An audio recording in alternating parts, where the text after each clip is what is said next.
날마다 행복한 묵상, 하나님의 인도, 다섯 번째 성령의 인도입니다.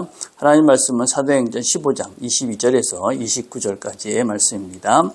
이에 사도와 장로와 온 교회가 그 중에서 사람들을 택하여 바울과 바나바와 함께 안디옥으로 보내기로 결정하니 곧 형제 중에 인도자인 바사바라 하는 유다와 실라더라.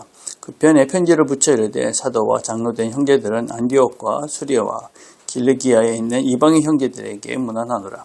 들은즉 우리 가운데서 어떤 사람들이 우리의 지시도 없이 나가서 말로 너희를 괴롭게 하여 마음을 혼란한다 한다 하기로 사람을 택하여 우리 주 예수 그리스도의 이름을 위하여 생명을 아끼지 아니하는 자인 우리가 사랑하는 바나바와 바울과 함께 너희에게 보내기를 만장일치로 결정하였노라. 그리하여 유다와 실라를 보내니 그들도 이 일을 말로 전하리라. 성령과 우리는 이 요긴한 것들 외에는 아무 짐도 너에게 지우지 아니하는 것이 옳은 줄 알았노니 우상의 제물과 피와 목매의 죽인것과 음행을 멀리 할지니라. 네 스스로 상가면 잘 되리라. 평안함을 원하노라 하였더라. 아멘. 자, 묵상지만 1번입니다. 이 본문에서 초기 그리스도인들이 선택하고 결정하는 행위를 한 동기들과 결정들은 무엇입니까? 사도행전 15장은 공교회, 교회가 처음으로 함께 모여서 결정을 한 그런 예루살렘 공교회에 대한 이야기를 기록하고 있습니다. 당시에 유대인 그리스도인들과 이방인 그리스도인들 간에 많은 갈등이 있었습니다. 왜냐하면 이방인들은 하나님을 몰랐기 때문에 그들의 삶 자체가 참으로 문란한 것도 있었고 또 유대인들이 보기에는 도대체 용납할 수 없는 그런 많은 행위들을 하고 있었습니다. 그러면서 그들에게 율법과 할례를 강요했습니다. 근데 이방인 그리스도인들은 믿음으로 구원을 받는 것인데 무슨 율법을 하락하고 할례를 행하라 하느냐, 이런 문제들 때문에 갈등이 많았고 교회의 지도자들, 장로들과 사도들이 함께 모여서 한참 의논을 하고 여러 가지 증언을 듣고 난 다음에 결정을 하게 되어집니다. 유대 그리스도인들은 어떤 면에서는 유대인들이 그동안 지켜왔던 많은 그런 하나님 말씀이라고 믿었던 율법적인 내용들이 있었습니다. 특별히 그 중에 우상 숭배의 제물을 먹는 거라든지 피를 핏째로 먹는다든지 하는 그런 것들과 도덕적으로는 음란한 행위를 하는 이런 모든 것들에 대해서 도대체 용납을 할 수가 없었습니다. 그래서 그런 것들에 대해서 강한 이 사람들이 진정 거듭난 그리스도인인가 이방인 그리스도인들이 그것에 대해서 의심을 가지고 있었습니다. 그래서 이런 공무회에서 여러 가지 함께 기도하면서 결정을 하게 되어집니다. 어떤 결정을 하게 되었냐면 그 15장 29절이죠. 우상의 제물과 피와 목매의 죽인것과 음행을 멀리 할지니라. 이들이 내린 결론은 이런 것들은 이방인 그리스도인들이 하지 마라. 왜냐하면 이것들은 결코 안 하는 것이 더 유익하기 때문에 그랬던 것이죠. 물론 이것이 율법이 아니고 그것들을 권하는 것입니다. 그 사람들을 권해서 이런 것들을 안 하는 것이 너희들에게 편안한 일이 될 것이니까 이런 것들을 하지 마라. 그래서 그 당시 유대인 그리스도인들이 참으로 이렇게 함께하기 어려운, 용납하기 어려웠던 그런 오랜 그 유대인 그리스도인들 안에 있었던 그런 문화들에 대해서 이런 것들은 너희들이 스스로 금했으면 좋겠다. 그렇게 이제 그들을 권하고 있는 것이죠. 그 대신에 또 유대인 그리스도인들에게는 이렇게 이야기하는 것입니다. 이거 외에는 다른 짐을 지우지 말라. 율법을 행하라든지 할례를 행하라든지 이런 것들을 해서 참 무거운 짐을 이방인 그리스도에게 지지 말라. 그렇게 이제 결정을 해서 그들에게 이 모든 내용들을 보내게 되어집니다. 교회 공동체가 결정을 하는 것에 있어서 이것은 어떤 것이 절대적인 진리, 예수는 그리스도다 라는 것 외에는 서로가 이야기를 하고 토론을 하고 그래서 서로가 이해될 수 있는 그런 것으로 결정을 할 수가 있는 것이죠.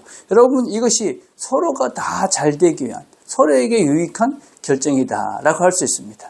성령께서는 우리가 보기에는 이거 아니면 저것이라고 생각을 하지만 성령께서는 또 다른 길을 열으셔서 우리가 모두가 다 승복하고 모두가 다 좋게 할 수 있는 좋은 길들을 열어주십니다. 이것이 우리가 성령께 기도하고 성령의 사람들이 하나님과 함께하면서 내릴 수 있는 좋은 결정이다라고 할 수가 있습니다. 그래서 우리는 어떤 결정을 할 때 무엇보다도 너와 내가 이기는 싸움이 아니라 너도 이기고 나도 이기고 그래서 하나님이 기뻐하는 것이 무엇인가 이렇게 결정을 하면 모든 것들이 성령께서 원하시는 대로 바르게 결정을 해갈 수가 있다. 자, 2번입니다. 28절에 성령과 우리라는 말의 의미는 무엇입니까? 성령과 우리. 하나님의 뜻, 성령이시죠. 우리 공동체를 말합니다. 그렇죠? 이 우리와 하나님은 다른 것이 아닙니다. 같다. 그런 의미인 것이죠. 그렇죠? 그래서 이것이 하나님의 뜻이다. 그리고 곧 우리의 뜻이다. 이렇게 말을 하고 있는 것입니다. 하나님은 우리가 이해되지 않는 것을 강요하거나 억지로 그렇게 하게 하지 않습니다. 여러분, 그래서 우리는 함께 하나님의 뜻을 물어가는 것이 대단히 중요합니다. 한 사람이 어떤 결정을 하고 한 사람에 의해서 움직이는 것들은 대단히 조심을 해야 합니다.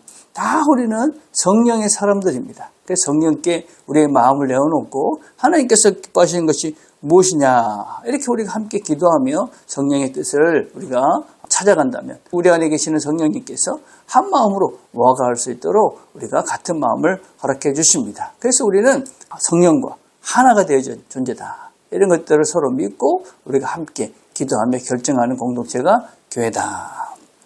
자, 3번입니다. 성령의 뜻을 알려면 우리의 태도가 어때야 합니까? 근본적으로 이 가장 중요한 것은 예수 그리스도의 이름을 높이는 것입니다. 먼저 하나님의 뜻이 무엇인지를 집중해야 합니다. 하나님의 뜻, 하나님이 무엇을 원하실까? 하나님의 이름이 높여지는 것이 무엇일까? 여러분, 서로 싸우고 분열하고 시기하고 질투하면서 서로 막 그렇게 하는 것은 결코 하나님의 이름이 높여지는 일이 아닙니다. 그래서 우리는 어떤 일이 잘 되는 것보다도 사람을 우선해야 되는 것이죠. 그리고 사람보다 하나님의 뜻이 우선돼야 되만이 우리가 바른 결정을 할 수가 있습니다. 그래서 하나님의 뜻이 무엇인가를 먼저 생각해야 됩니다. 그리고 어떻게 하면 사람을 더 세워갈 수 있을까 하는 것도 생각을 해야 됩니다. 그리고 그 다음 일은 조금 잘 안 돼도 되는 것이죠. 그래서 우리는 항상 일을 잘하는 욕심을 버리고 사람을 살리는 것, 하나님의 뜻이 무엇인가 이렇게 생각하면서 어떤 일을 결정한다면 우리가 바른 결정, 하나님의 뜻을 바르게 분별하면서 결정하며 살 수 있다. 새로운 한 해를 시작하고 있습니다.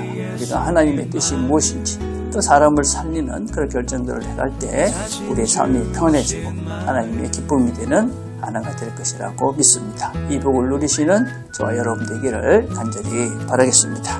오늘 함께 드릴 기도는 성령의 뜻을 알고 깨달아가도록 기도했으면 좋겠습니다. 기도하겠습니다.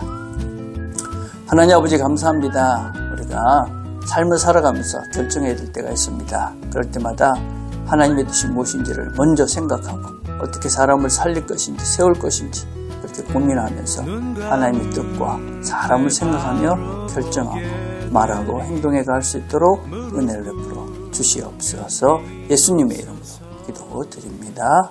아멘.